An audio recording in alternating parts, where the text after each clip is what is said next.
繼續來到宜蘭頭城大坑的海邊啊，昨下晡有人咧燒金紙，迄個金紙是一堆過一堆，都袂輸是金紙線同款，是燒甲安尼龍煙線霧。原來這是當地廟事協天宮祈福的風俗。廟方講地點是神明指示的，所以就算會去互罰款，也是愛燒。啊，宜蘭縣環保局過去攏是用扣款的，一直到去年才第一屆來罰款1200塊，講今年嘛會繼續來罰，上懸會當罰到10萬塊。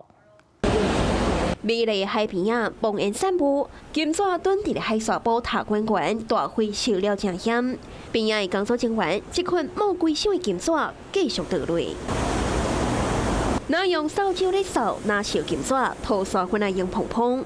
海邊啊，都是金紙的灰呼，而且金紙也壓到鬼頭殼。都太嚴重了，都飆到這裡都被燻到了，而且走過的客人、路過的人都會說，那直接被整個燻臉了。這是宜蘭頭城大坑海邊啊，昨下晡有民眾看到頭城協天宮的廟方是砸過來罐金紙來到海邊啊遮燒。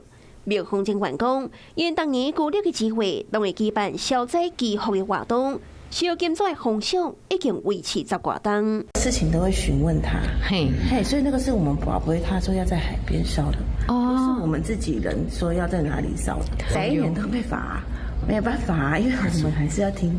雖然廟方有申請，也毋過相關單位無核准，因表示就算互處罰也是愛燒。